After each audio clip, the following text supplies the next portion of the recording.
デジリハに関してはリハビリっていう多分感覚ではなくて、ゲーム遊びをやってるんだなっていう、そういう、純粋に楽しそうな表情が出てくるんで、今日もやっぱり良かったなっていうふうに思ってます。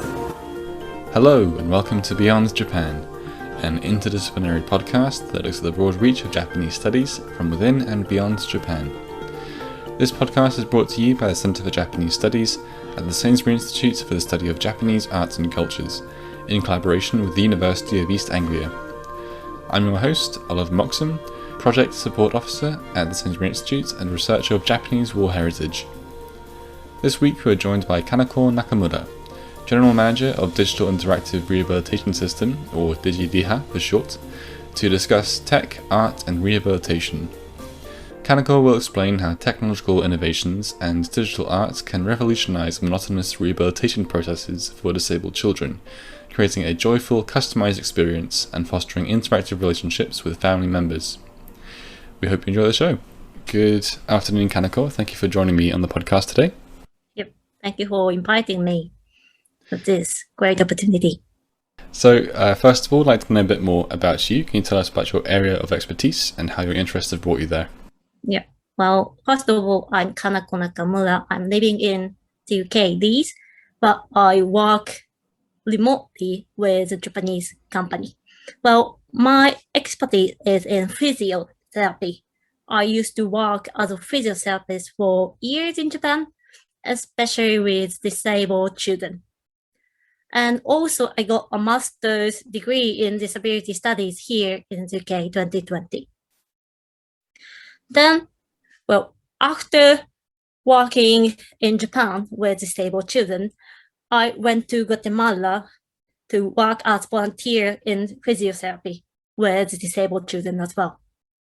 I really love to work with children. I see, thank you. So the NPO, the non-profit organisation that you work for, Digital Interactive Rehabilitation System, or Digireha, seeks to fundamentally change how we approach rehabilitation for disabled children. Before we get into the details of Digireha, could you give us an idea of what kind of rehabilitation methods have traditionally been used for disabled children and what your organisation set out to change?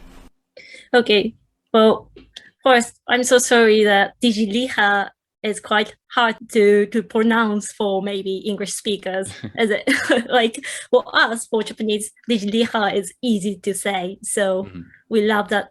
We love it. Say Digireha. Yeah. The formal name of it is Digital Interactive Rehabilitation System. So Digireha for short. Well, first of all, the therapies like physiotherapies, occupational therapies, in Japan are likely to be repetitive and boring sometimes, and sometimes could be age inappropriate. Well, for my personal experience as physio, I know that there are many therapists trying to do their best to avoid that happens, but still it's still common.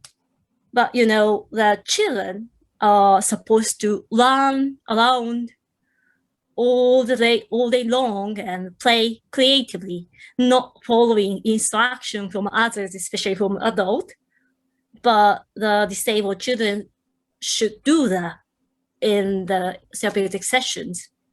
And besides, some therapists focuses on manipulation techniques and ignore the child's own interest, preference, and autonomy. I'd say like disabled children may be seen as a subject of treatment rather than as an individual with human rights. So yeah, unfortunately that's true still. Well, this situation has improved a lot, but it's still problematic. I see.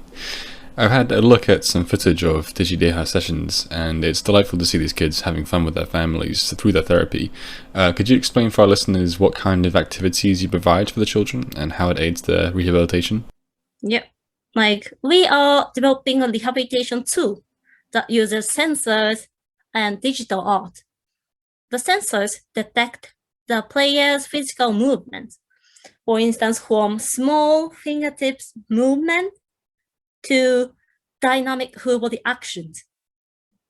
Then the sound and visual effect are generated interactively according to their own movement.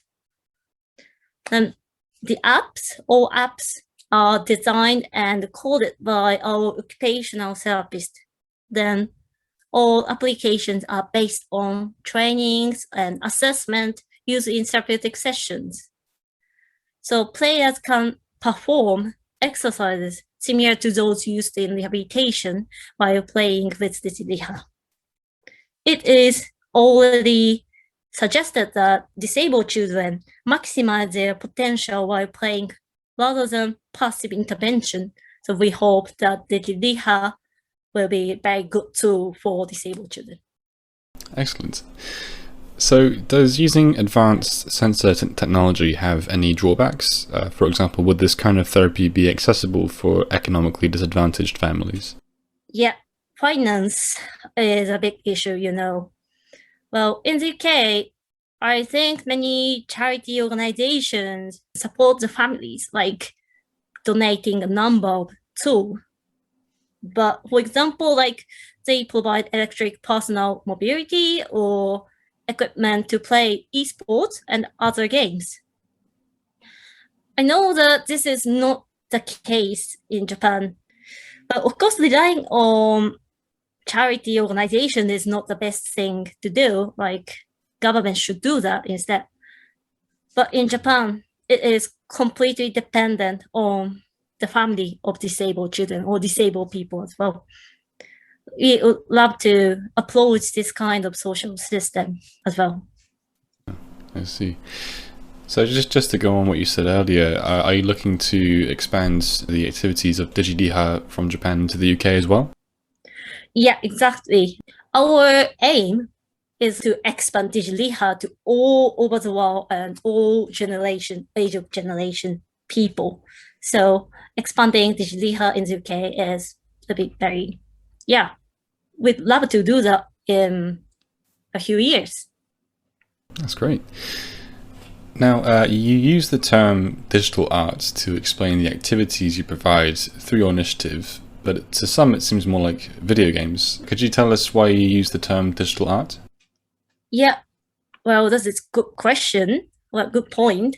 Well, that's true. Well, the majority of art we have now is like video game, that's true. But we want to include a variety of art form, not just video game-like expressions.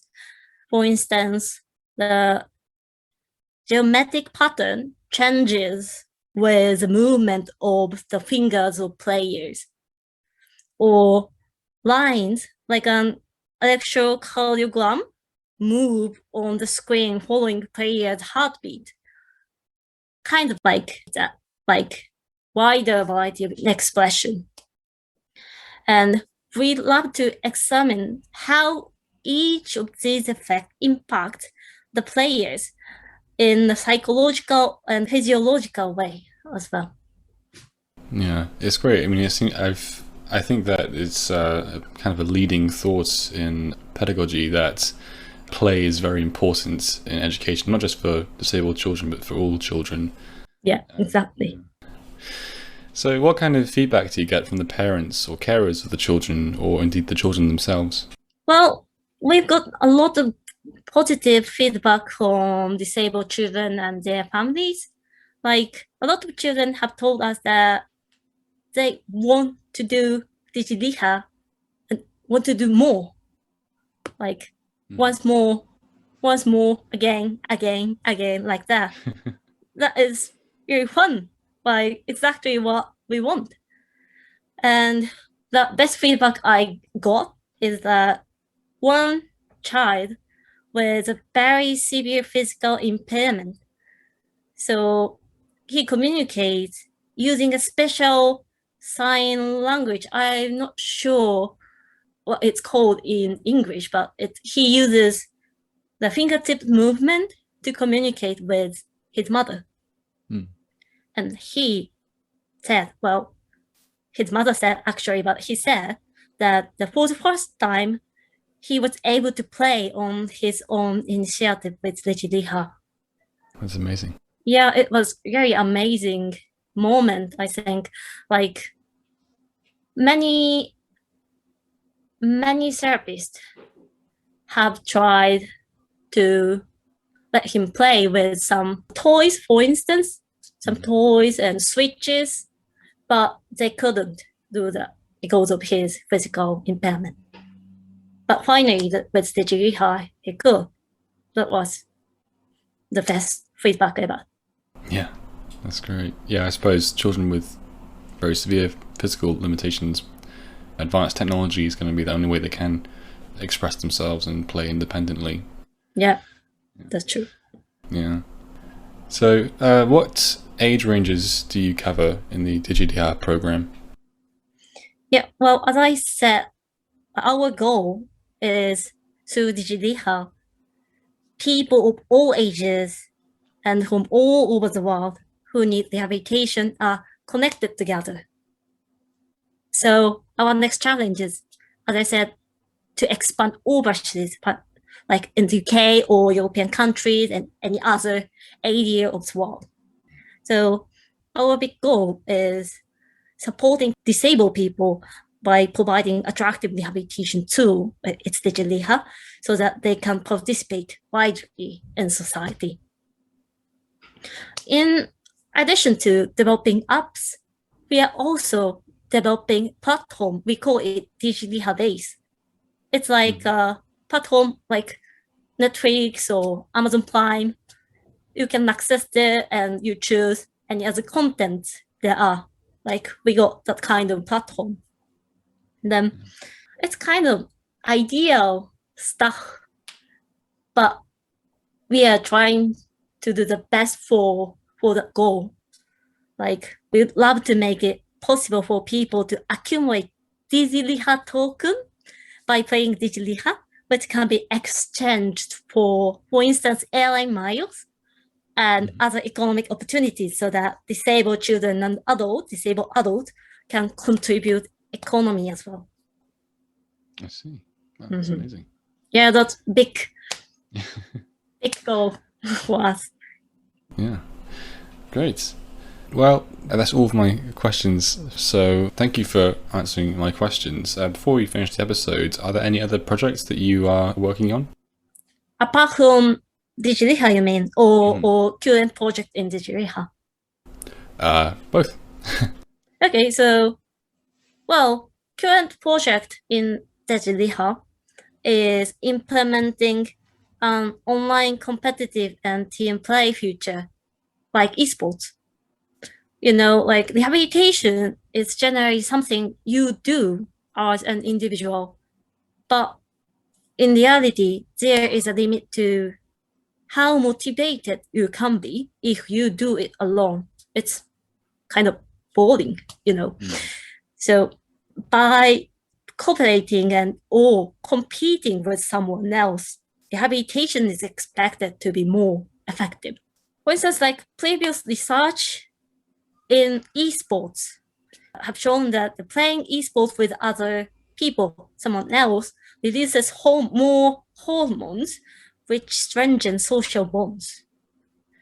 So now our project is collaborating with esports researcher to see if similar effect can be seen in Digireha playing. That's it. I see. Great. I see.